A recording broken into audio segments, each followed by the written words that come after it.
Howdy everybody. Well, I hadn't planned on making a video so soon about this bike because I wanted to do some stuff about add-ons or basic maintenance, but not necessarily fixing a catastrophic engine failure.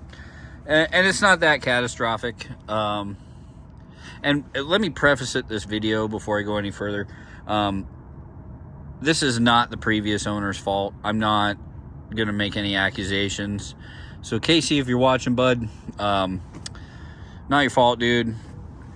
I honestly think this happened at a Harley Davidson dealership. Why do I think that? Because this is a Harley Davidson plug.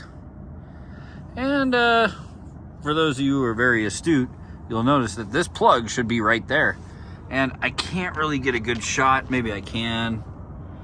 As you can see, the threads there, they're there, but it doesn't really quite, like, you can move the plug in and out by hand. So threads are fucked. After doing some research, come to find out some Harley Davidson heads are known to do this, and there's not a hell of a whole lot you can do about it until it happens, and then you're gonna have to put a steel sleeve in this hole, which is great because I never liked aluminum against a spark plug.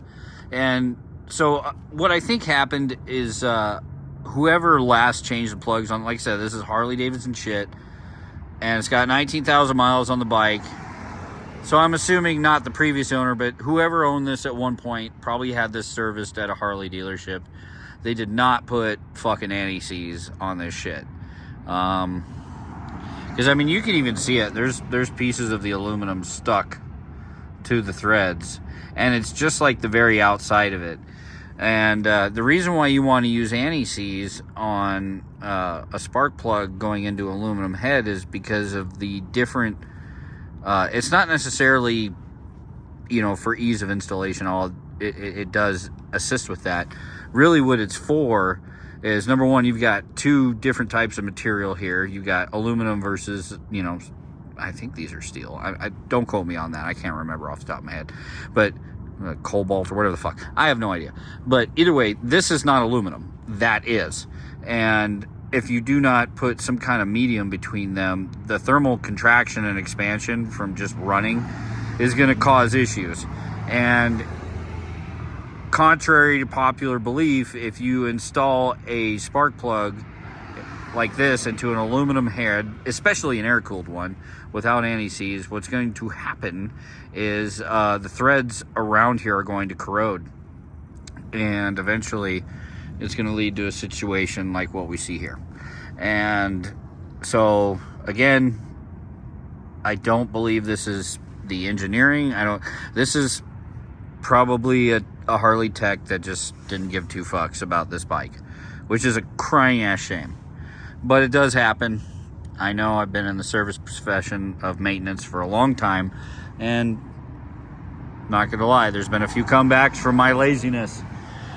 So, having said that, stay tuned, folks. I'm not going to show you how to drop or index the motor because, believe it or not, as bad as this looks, and if you're a Buell owner or a Harley guy out there, I'm going to show you a really cool, easy way to fix this. It's like 30 bucks from AutoZone if you don't have the shit already. I already do, so it's not a big deal.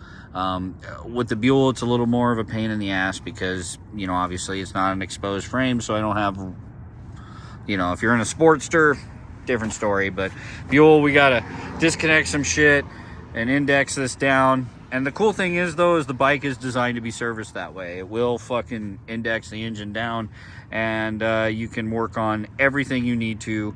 You can even overhaul the top end without ever pulling the motor out of the bike. It's a little harder.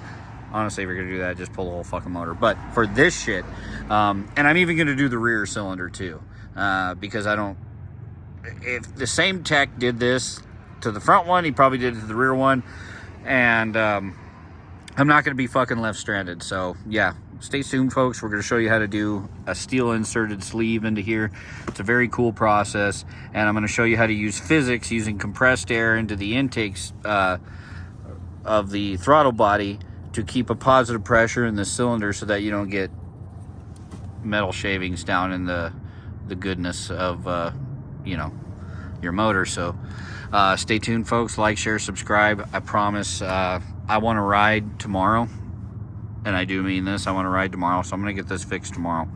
And I don't know if I'll be uploading it tomorrow, but yeah, this is gonna get wheeled into the garage, and we're gonna drop the motor tonight and go pick up the tools that we need to get it or not the tools, but the new plugs, because I'm not gonna fucking put these back in.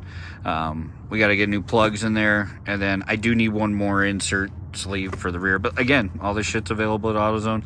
I'll put links in the description in the next video what parts you need. This is really just kind of an update.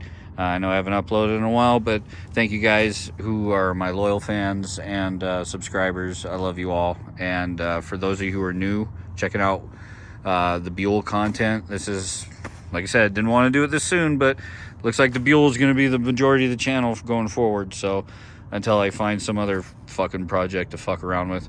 Anyways, love you guys. Like, share, subscribe. See ya.